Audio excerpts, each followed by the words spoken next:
साथियों कृपया आप लोग बैठ जाइए। दोस्तों, जो आज हमारे मुख्य अतिथि है, आप बहुत सारे लोग इनके विषय में जानते होंगे, लेकिन कुछ लोग आज पहली बार जो आए हुए हैं, मैं उनके बारे में थोड़ा सा अवगत करा दूं। आप जन्म से ही ब्लाइंड हैं और जैसे हम सब लोग जहाँ से उठ करके आए हुए हैं, लगभग आपकी भी वही स्थिति है, लेकिन आपका जज्बा और देखिए उत्साह कितना बड़ा है। आप डॉक्टर जी शिवदर्शन ठाकुर, आप PhD हैं और पटना विश्वविद्यालय में आप इंग्लिश के हेड ऑफ डिपार्टमेंट रहे हैं और आपके अंडर में अनगिनत बच्चों ने जो है PhD किया है और आज उनके कहाँ वो पदस्थ हैं, इसका मैं अंदाजा नहीं आप लोग लगा सकते, मैं तो नहीं लगा सकता हूँ। और आप बिहार लोक सेवा आयोग के सदस्य रहे हैं और उस सदस्यता के कार्यकाल में इन्होंने जो योगदान समाज को दिया है, उसको मैं इस मंच से वर्णित नहीं कर सकता हूँ। तो आदमी कुछ भी कर सकता है, अगर चाहे तो आदमी कुछ भी कर सकता है, जिसका उदाहरण आज हमारे मुख्य अतिथि महोदय हैं। अब मैं माननीय मुख्य अतिथि महोदय से कहूँगा, अनुरोध करूँगा कि वो हमारे सभागार को संबोधित करते हुए अपने आशीर्वाद वचनों से उपकृत करें। माननीय मुख्य अतिथि महोदय।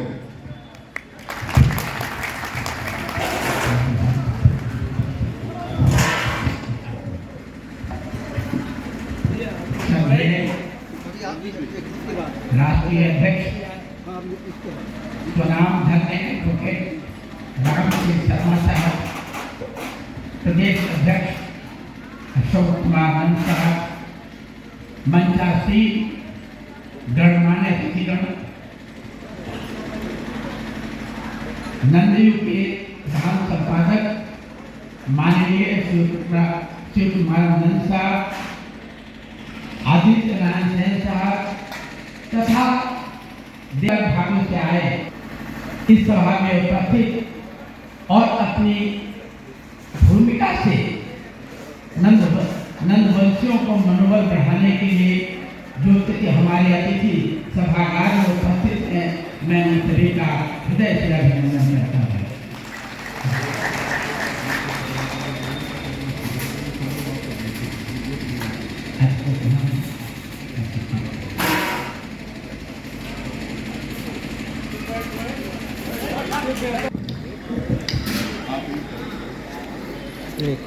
मैं सबसे पहले ANCA के पदाधिकारियों को अपनी ओर से हृदय से अभिनंदन करता हूं, जिनके मन में 1994 में विचार आया कि चक्रवर्ती सम्राट महापद्मनंद की कीर्तियों को जन जन तक पहुंचाने के लिए एक संगठन बनाया जाए और इस कार्य में आप बहुत हद तक सक्षम हुए। हम बिहार से आए हैं। महापद्मनंद की राजधानी मगध में थी, पटना में थी, फिर भी बिहार में रहने वाले नंदवंशियों को भी पता नहीं है कि वे अपने समाज के सिरमौरी थे। कारण उनकी जो कुछ उपलब्धि रही है, कालांतर में ब्राह्मण लेखकों ने उन्हें शूद्र, अय्यासी, मलेच्छ, शराबी आदि कहकर समाज के भीतर उनके खिलाफ नफरत फैलाया और उनके कृतित्व और व्यक्तित्व पर पर्दा डाला। शायद आप सभी जानते हैं कि महापद्मनंद के कार्यकाल में इस देश का विस्तार पूर्व में म्यांमार से लेके पश्चिम में अफगानिस्तान तक था, जो आज इतना बड़ा भारत नहीं है। आज बीजेपी इसी को अखंड भारत कहते हैं, यानी जो अपने कौशल से, राजनीतिक और भौगोलिक सामाजिक ज्ञान से चक्रवर्ती सम्राट महापद्मनंद ने भारत के जो इतिहास की पहचान दी, देश के पहचान दिया, वह अकरणीय है। मित्रों, केवल उनके काल में नहीं, अभी अभी हमने वंदना की देखा उपाली जी को बारे में आप सभी जानते हैं। तथागत बुद्ध का दर्शन था कि वस्तुओं को देखो, विचार करो और उसको, अंधविश्वास के विरोधी थे, आडंबर के विरोधी थे। उनके दर्शन को सूत्र रूप देने वाले अली अपने ही समाज के नायक थे, जिनका किताब का नाम है विटक पत्र। यानी उनका जो दर्शन है, आज बुद्ध दर्शन देश विदेश में जो फैला है, इसी उपाली की लिपि से उपजी हुई एक दर्शन है जो आज भी मौजूद है। मित्रों, वही नहीं, बुद्ध दर्शन को आगे बढ़ाने के लिए हमारे डॉक्टर भीमराव अंबेडकर साहब ने जो काम किया वो और भी अधिक अनुकरणीय है, प्रशंसनीय है। शायद आप सभी जानते हैं कि 15 अगस्त 1947 के पहले भारत 565 रियासतों में बटा हुआ था। अर्थात भारत में 565 छोटे बड़े राजा रजवाड़ा हुआ करते थे, जिसे सरदार वल्लभ भाई पटेल ने स्वतंत्रता के बाद प्रीवी पर्स का प्रलोभन देकर, यानी साल में कम से कम 20 लाख से 1 करोड़ रुपया मुआवजा देकर भारत में मिलवाया। और चूंकि राजा रजवाड़ा के टाइम में 2 ही वर्ग होता था, एक राजा, दूसरे प्रजा। राजा सभी अधिकारों से संपन्न था, अब प्रजा सभी अधिकारों से वंचित था। यानी राजा और प्रजा में भेद था, पढ़ने का अधिकार नहीं था, औरतों को वोट देने का अधिकार नहीं था। जो गरीब थे 1947 के पहले वो वोट नहीं दे सकते थे, राजा रजवाड़ा उसके प्रतिनिधि वोट देते थे। और इस विषमता को दूर करने के लिए डॉक्टर भीमराव अंबेडकर साहब ने जो संविधान लिखा, उस संविधान के प्रस्ताव में ही नहीं स्पष्ट है, आप भी सुने होंगे, प्रस्तावना में लिखा हुआ है equality of status and equal opportunity.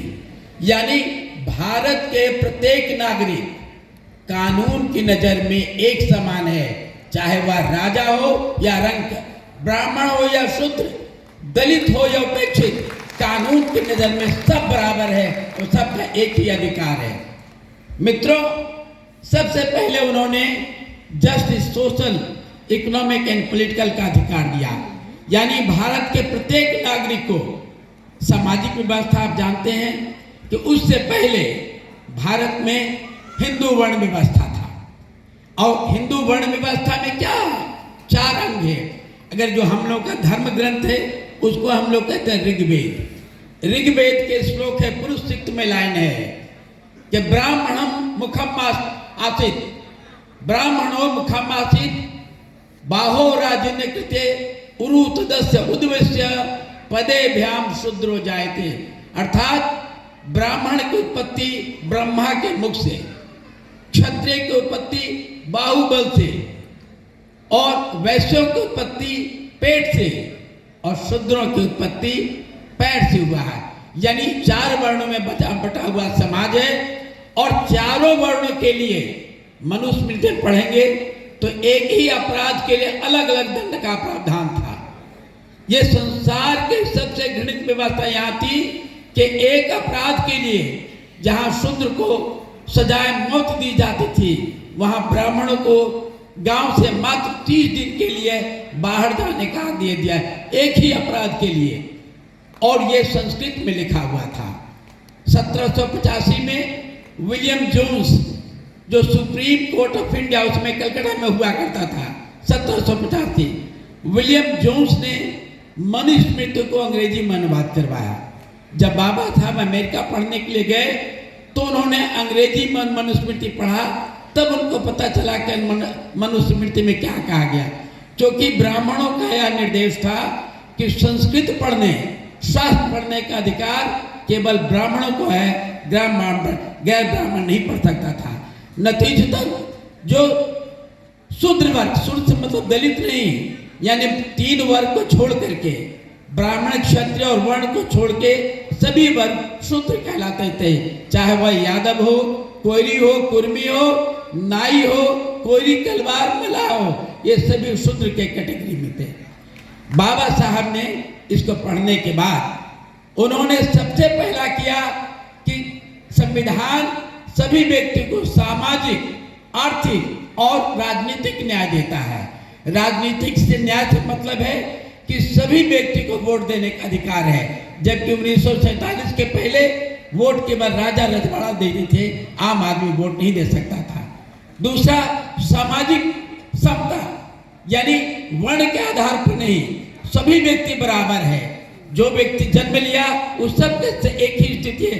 उनका कहना था कि हर व्यक्ति का जन्म एक जो प्राकृतिक प्रजनन प्रक्रिया है, उसी से कोई व्यक्ति मुंह से जन्म नहीं ले सकता, कोई व्यक्ति बाहु और पेट से जन्म नहीं लेता और नहीं कोई व्यक्ति पैर से जन्म लेता है।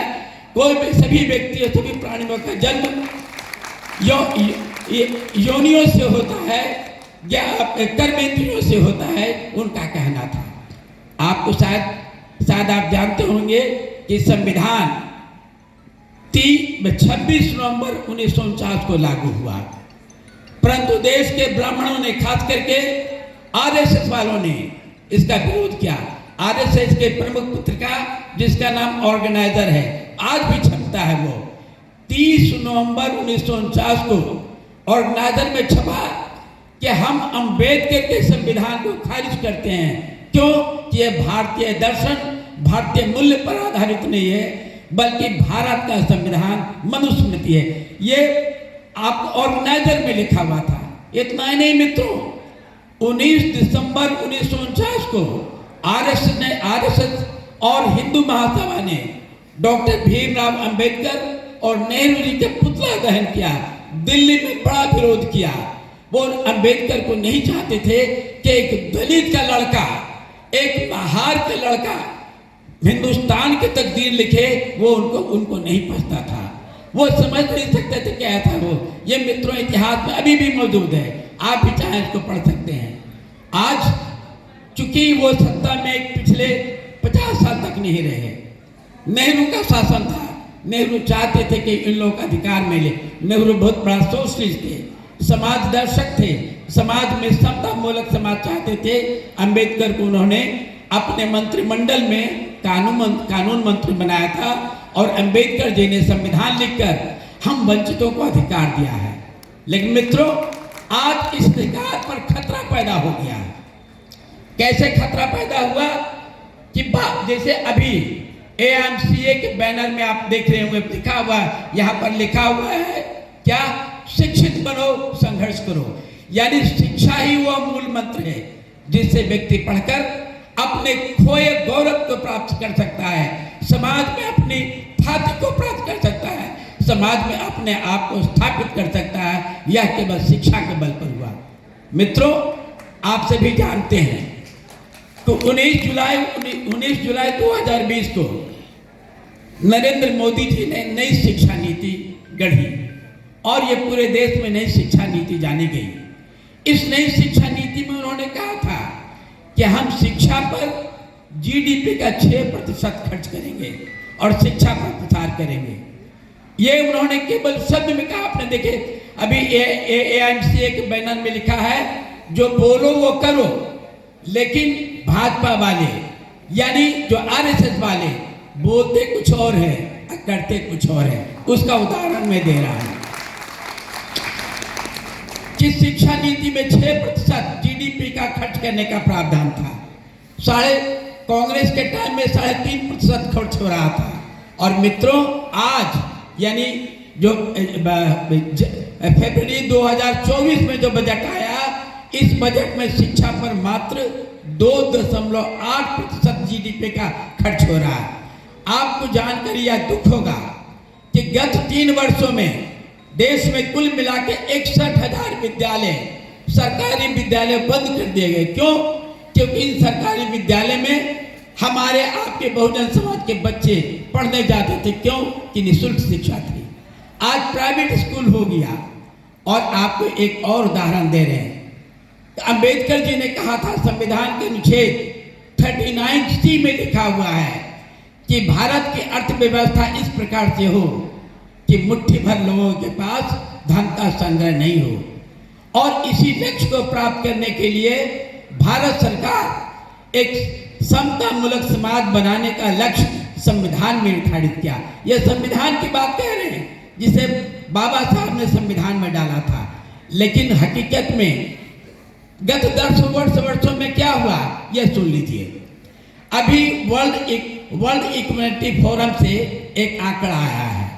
आंकड़ा में कहा गया है कि भारत के 1% मुट्ठी भर सवर्णों के पास देश का 60% संपत्ति सिमटा है, जबकि हमारे पास बाकी लोगों के पास मात्र 50% है। मित्रों, अभी हम सुप्रीम कोर्ट के एक रिपोर्ट के हवाला दे रहे हैं, बिल्कुल प्रमाणित तथ्य के आधार पर बोल रहे हैं। जब सवर्णों के लिए सुप्रीम कोर्ट में आर्थिक आधार पर आरक्षण दिया था तो उसे सुप्रीम कोर्ट में चुनौती दी गई थी। चुनौती देने वाला कॉन्स्टिट्यूशन बेंच में विचार हुआ तो कॉन्स्टिट्यूशन बेंच के एक न्यायमूर्ति रविंद्र एस भट्ट ने लिखा है जजमेंट। यह जजमेंट आया 7 नवंबर 1922। फिर से ध्यान से सुन लें। 7 नवंबर 1922 को सर्वोच्च न्यायालय ने संवैधानिक पीठ ने नियमन दिया। उस जज में एक जज थे Ravindra S Bhatt. Ravindra S Bhatt dissenting जज में, चूंकि आपको याद होगा कि 2 और 3 के बहुमत थे, यानी 3 जज आर्थिक आधार पर आरक्षण देने के पक्ष में थे और 2 जज इसको असंवैधानिक मानते थे। आर्थिक आधार पर जो संरक्षण देने के पक्ष में थे उनका नाम है पारदीवाला। गुजरात से आए हैं और वो अमित शाह जी के निजी वकील रह चुके हैं। दूसरा महेश्वरी जो गुजरात के रहने वाले थे। और तीसरा बेला त्रिवेदी जो गुजरात में मोदी जी के कार्यकाल में वहाँ पर लीगल रिमेम्बरेंस थे। इन 3 जजों ने कहा कि आर्थिक आधार पर होना चाहिए, क्योंकि अगर जातीय आधार पर देंगे तो समाज में जात पात बढ़ेगा। इन 3 जजेस का कहना था। परंतु 2 जज जिसमें जस्टिस यू ललित उसमें चीफ जस्टिस थे, चीफ जस्टिस यू ललित और दूसरा जस्टिस रविंद्र एस भट्ट ने लिखा। रविंद्र एस भट्ट को चीफ जस्टिस ने दस्तखत किया था। रविंद्र एस भट्ट ने भारत सरकार के एक आंकड़ा को अपने जजमेंट में कोट करते हुए कहा कि भारत सरकार ने गरीबी रेखा से नीचे रहने वाले का जो आंकड़ा दिया है उसके अनुसार वो जजमेंट में लिखा हुआ है, यानी भारत सरकार के बीपीएल रिपोर्ट के अनुसार देश के 48% आबादी, देश के 48% आदिवासी गरीबी रेखा के नीचे है। देश के 38% अनुसूचित जाति गरीबी रेखा से नीचे है। देश के 13% आबादी यानी ओबीसी जिसमें हम लोग सब आते हैं, यह 13% आबादी गरीबी रेखा से नीचे है। सवर्ण मात्र 5% आबादी सवर्णों का गरीबी रेखा से नीचे है। इसलिए 5% आबादी को 10% आरक्षण देना पूरी तरह अवैध है। यह जस्टिस रविंद्र एस भट्ट जो स्वयं ब्राह्मण है उन्होंने लिखा है। ये मेरी बात नहीं है मित्रों, लेकिन दुर्भाग्य की बात है कि इतने दिनों के बाद हमारा समाज जाग नहीं पाया। केवल एमए और पीएचडी की डिग्री लेने से आदमी विद्वान नहीं होता। ये केवल पेपर डिग्री है। अगर आप जानना चाहते हैं, पढ़ना चाहते हैं तो इन डिग्रियों के अलावा किताबों को पढ़ें, आप इतिहास को पढ़ें। क्योंकि हमारा एक लिमिटेड समय है बोलना, कम समय में, क्योंकि हम समय की सीमा है, सारी बातों को कह नहीं सकते। तो केवल इतना कहना चाहते हैं कि आज संविधान पर सचमुच खतरा है। आपने देखा कैसे अतिक्रमण किया जाता है। पहले जब बुद्ध काल का सबसे ज्यादा प्रचार प्रसार सम्राट अशोक ने किया। देश में 14 जगह शिलालेख लिखवाया, बुद्ध धर्म का प्रचार प्रसार किया और देश विदेश में बुद्ध धर्म फैलने लगा। यानी तथ्यपरख बात पर विचार करो, आडंबर में विश्वास नहीं करो, जो अधिक चाह मत करो, अंधविश्वास को नहीं मानो, धर्म मूर्ति पूजा नहीं करो, अपने अध्ययन करो, विवेचना करो। यह तथागत बुद्ध का कहना था, जिसे सम्राट अशोक ने खूब प्रचार प्रसार किया और देश के कोने कोने में तथागत बुद्ध की मूर्तियां लगवाई, जो आप जानते हैं। आप बद्रीनाथ में जो पूजा करने जा रहे हैं, बद्रीनाथ में जो मूर्ति है तथागत बुद्ध की मूर्ति है, और हम नहीं, ये राहुल संस्कृत्यायन जो स्वयं ब्राह्मण थे, बहुत बड़ा विद्वान पंडित राहुल संस्कृत्यायन ने लिखा है, उन्होंने अपने लेख में लिखा है कि वहाँ जो मूर्ति है वो तथागत बुद्ध की है। क्यों? कि वहाँ पर तिब्बत नजदीक पड़ता था, तिब्बत मात्र 27 किलोमीटर दूर है बद्रीनाथ से, और तिब्बतियों ने बनाया था पूजा करने के लिए, लेकिन ब्राह्मणों ने उस मूर्ति को शंकर और देवी देवता की मूर्ति बनाकर, आप जानते हैं, एक धाम बद्रीधाम के नाम पर पूजा कर रहा है। मित्रों, अशोक, सम्राट अशोक के पौत्र बृहद्रथ नाम था। ये ईस्वी पूर्व 185 ईस्वी की बात है। वो थोड़ा कमजोर शासक था। उन्होंने अपने सेनापति नियुक्त किया था जिसका नाम था पुष्यमित्र सुंग बृहद्रथ का सेनापति था ईस्वी पूर्व 1885 में। उसने स्थिति को भांपा कि यह राजा कमजोर है, ये शिक्षित और इतिहास पर अध्ययन नहीं करता है। जब वह गार्ड ऑफ ऑनर ले रहा था बृहद्रथ, तभी पुष्यमित्र सुंग ने उसकी हत्या कर दी। हत्या करके वो सम्राट बन गया। और उसके बाद देश में बुद्धों पर जो अत्याचार हुआ, बुद्धों का जो जिस प्रकार से मौत किया गया, वह इतिहास साक्षी है। उसको इस सीमित समय में दोहरा नहीं सकते हैं। और जहाँ जहाँ भी बौद्ध विहार था, जहाँ जहाँ भी बौद्ध मठ था, उसको तोड़कर उस पर मंदिर बनवाया, और वो आज तक ये स्थिति कायम है। जो अयोध्या के मंदिर था, जब उत्खनन हुआ, उसके नीचे बुद्ध की भी प्रतिमा मिली थी, परंतु ये ब्राह्मणवादी मीडिया ने उसको बिल्कुल गौण कर दिया। और चूंकि अपने समाज, बहुजन समाज के लोग आज भी पढ़ते लिखते नहीं हैं, आज भी अगर कमा लिया तो अपना पेट भर के अपने में सीमित रहते हैं। अभी देखिए, नंदयुग पत्रिका में इनका एक लेख हमने पढ़ा, बहुत प्रभावित हुए, जिनका उदय नारायण शर्मा जी का एक लेख छपा है अभी नंदयुग पत्रिका में कि पे बैक टू सोसाइटी। उन्होंने अंबेडकर की सलाह देते हुए, चर्चा करते हुए लिखा है कि समाज के प्रत्येक व्यक्ति का यह धर्म है कि अपने कमाई का 20% अपने समाज के उत्थान के लिए लगाए। यह कितना उत्तम विचार है, यह प्रशंसनीय है। आप सभी तरह हम इस मंच से उदय नारायण शर्मा जी को इस लेख के लिए बधाई देते हैं जिसमें लिखा हुआ है। मित्रों, आप ये जानते हैं कि कर्पूरी ठाकुर जी को भारत रत्न मिला, लेकिन कर्पूरी जी भारत रत्न कैसे पाए, उनकी क्या उपलब्धि थी? हम आप उनकी मूर्तियों पर आज पुष्पांजलि अर्पित करते हैं, लेकिन उनके कृतियों के बारे में जानने का प्रयास नहीं करते हैं।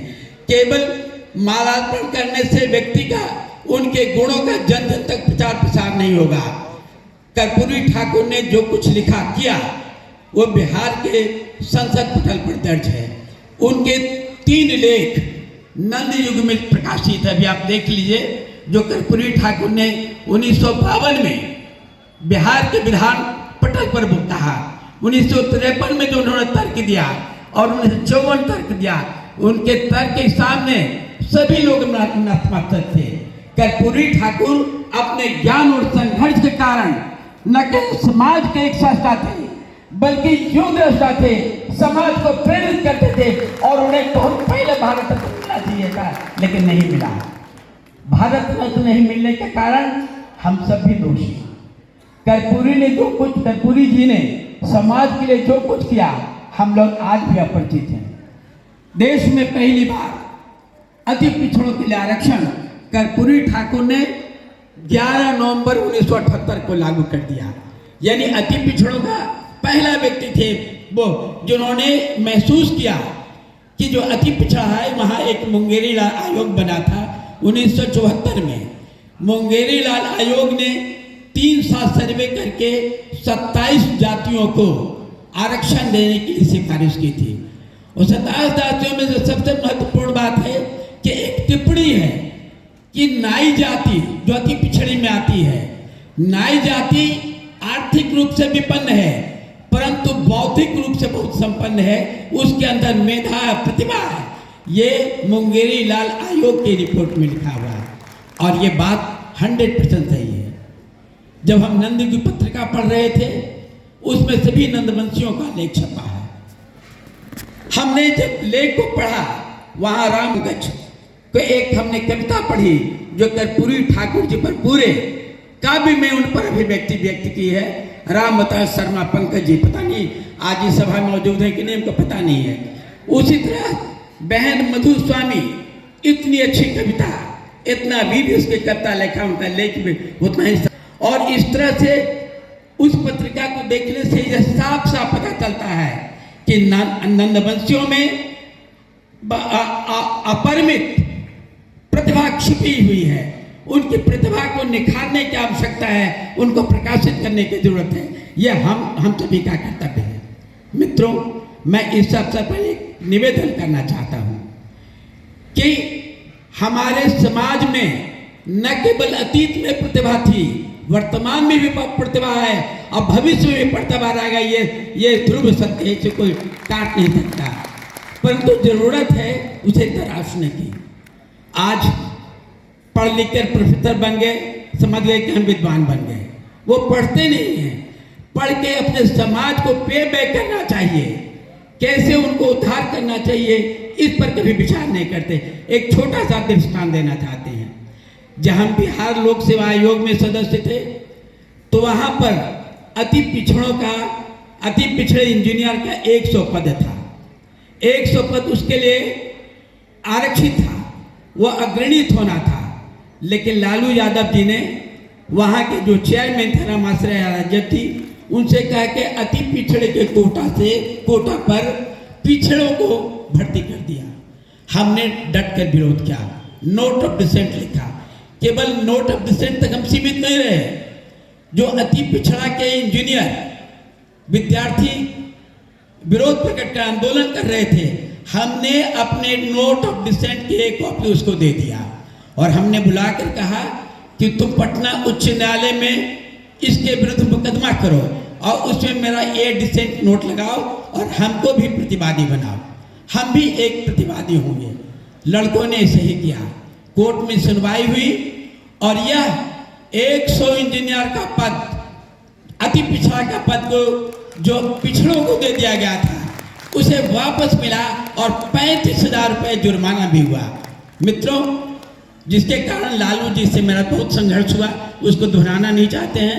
लालू जी ने मेरे खिलाफ हाई कोर्ट से लेकर सुप्रीम कोर्ट तक मुकदमा किया और सुप्रीम कोर्ट में मैंने स्वयं बहस किया और सुप्रीम कोर्ट ने लालू जी पर पूरे 25,000 रुपये जुर्माना दिया और मुकदमा जीत गए।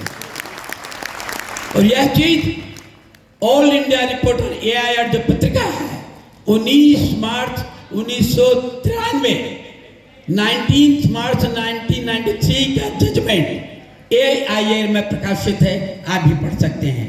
लेकिन अपने बारे में ज़्यादा इतना और कुछ नहीं कहना चाहता हूँ। मैं पहले भी मिलक में बोल चुका हूँ, क्योंकि अवध राज जी ने बताया कि कुछ नए लोग भी यहाँ पर आए हैं और अवध राज ने मेरे बारे में परिचय दे दिया।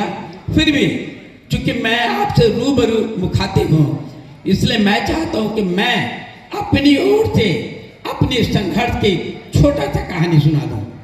मित्रों, मैं बचपन में नेत्रहीन हो गया। मेरे पिताजी अत्यधिक निर्धन व्यक्ति थे, जो अपने समाज के 90% लोगों की स्थिति हमारी जैसी थी। मेरे पिताजी के पास केवल गांव में एक मकान था और उस मकान को भी मेरे इलाज के लिए बेच दिया। और यही नहीं, सूद पर कर्ज लेकर गरीब हो गए। चारों तरफ मेरा ट्रीटमेंट करवाया, मेरे आंख की रोशनी वापस नहीं आई। पिताजी बहुत मर्माहत थे। उन्हें इस बात की चिंता थी कि मेरा बेटा ट्रेन में कैसे भीख मांग के जिंदगी गुजर बसर करेगा। ये घटना 1960-62 की है, बहुत पहले की बात है। मेरे पिताजी एक डॉक्टर से दिखवाने के लिए गए, उनके पैरों में लिपट के रोते रहे। मेरे पिताजी को दिमाग में ये बात बनी थी कि बहुत रोने धोने से डॉक्टर साहब शायद अपने अंतिम विद्या लगा दें और मेरे बेटे की आँख ठीक हो जाए, लेकिन होना नहीं था। अंत में डॉक्टर ने कहा कि इनको तुम ब्लाइंड स्कूल में एडमिशन करा दो, ये पढ़ेगा। मेरे पिताजी और फक कर रोने लगे कि क्या ये कैसा मजाक, पहला तो मेरा बेटा अंधा हो गया, ऊपर से अब डॉक्टर मजाक कर रहे हैं कि पढ़ेगा, जब आँख ही नहीं है तो पढ़ेगा कैसे। ये मेरे पिताजी के समझ के बाहर की बात थी। खैर डॉक्टर साहब को चिट्ठी लेके मेरे पिताजी स्कूल में पहुंचे। वहाँ पर 50-60 नेत्रहीन बच्चे और पहले से घूम रहे थे। पिताजी उनको देख के चौंक गए और सारे के सारे बच्चे खुश थे। पिताजी को लगा शायद मेरा बेटा भी कुछ सचमुच हो सकता है पढ़े। एडमिशन करवा दिया। एडमिशन करने के बाद जो मेरे अंदर जो नंदवंशियों में अंतर्निहित प्रतिभा होती है वो धीरे धीरे फूटने लगी और मैं पटना विश्वविद्यालय से एमए में टॉप किया, नतीजा पीएचडी किया और वहाँ पर प्रोफेसर हो गए। मित्रों, आप जिस गरीबी के गांव से हमने जन्मा, हमने शिक्षा के महत्व को समझा और अपने बच्चों को आज भी पटना में मेरा केवल एक फ्लैट है, कोई मकान नहीं है, एकमात्र फ्लैट है। क्योंकि हमने अपने पिताजी के नक्शे के दम पर चलकर अपने बच्चों की शिक्षा पर अपनी पूरा इनकम इन्वेस्ट किया। आज मेरे 2 बच्चे हैं, एक बेटा और बेटी। मेरा बेटा मर्चेंट नेवी में अफसर है, 7 लाख रुपया प्रति माह कमाता है। मेरी बेटी पेरिस में, आज फ्रांस में, उसका हमने फ्रांस में पढ़ाया, पेरिस में पढ़ती है। पेरिस का आज फ्रेंच सिटीजन हो गई और एक मल्टीनेशनल लॉ का वो डायरेक्टर है। उसकी उम्र मात्र 33 साल है। 33 साल की उम्र में वह बेटी 15 लाख रुपया प्रति माह कमाती है, मेरा बेटा 7 लाख रुपया कमाता है। ये शिक्षा की देन है, मेरी कोई उपलब्धि नहीं है। मैं सभी नंदवंशियों से अनुरोध करना चाहता हूँ कि अपने कमाई का आप घर जमीन खरीदने के बजाय अपने बच्चों की शिक्षा पर खर्च करें। वह बच्चा पढ़ लिख कर आपको वो जितनी कमाई आपको घर और मकान बनाकर नहीं मिलेगा, उससे 100 गुना कमाई अपने मेहनत से आपको सामाजिक और शैक्षणिक शिक्षा देगा। और यही कारण है मित्रों कि उन्होंने हमको अनुरोध किया था। मैं चूंकि ये बात मेला के भाषण में सभा में बोल चुका हूँ, लेकिन अवध राज जी का अनुरोध था कि पूर्वांचल के बहुत सारे लोग नहीं गए थे, आपको नहीं देखे हैं। आप एक बार बालमंचाल में आकर महारानीगंज में भी उनको संबोधित करें, वो सभी लोग आपको रूबरू देखें और देख के समझें कि जब आदमी में इच्छा शक्ति होती है, जब आदमी कर्मयोगी होता है, तो जीवन से बड़ी कठिनाई उसके सामने आत्मसमर्पण करता है, उसको चरण छूटता है।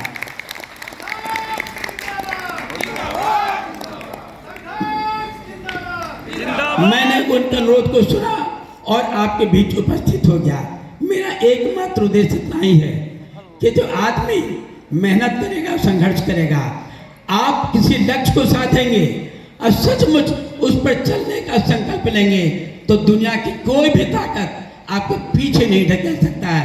केवल आप शिक्षित हो, संघर्ष करो, जो अपना नारा है इसे कार्यान्वित करें। केवल इसके बैनर के शोभा के लिए नहीं, केवल पत्रिका के शोभा के लिए नहीं, बल्कि अपने जीवन में इसे आत्मसात करें, इसे कार्यान्वित करें, तब हम अपने लक्ष्य को जरूर हासिल कर सकते हैं। इसमें कोई दो मत नहीं है। इन्हीं शब्दों के साथ हमको पता है कहना तो बहुत कुछ चाहता हूँ, कुछ समय का अभाव है और लोग भी बोलेंगे, बस इतना ही अनुरोध करना चाहता हूँ कि अगर संभव हो तो जो बड़े बड़े जैसे लखनऊ है, गोरखपुर है, ऐसी जगह में अपने समाज के बच्चों को पढ़ने के लिए हॉस्टल खोलें, चंदा एकत्रित करें, उनको पढ़ाई पर जोर दें। और जो उदयनारायण शर्मा जी ने कहा, अपने कमाई का 20% हिस्सा अपने समाज के विकास के लिए योगदान दें, इसको आप कार्यान्वित करें। मैं भी आपके साथ कदम से कदम मिलाकर चलूँगा, आज आश्वासन देता हूँ। धन्यवाद।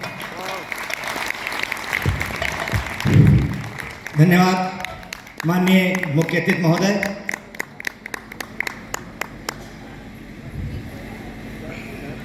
आपने अपने सारगर्भित विचारों को और हम सबके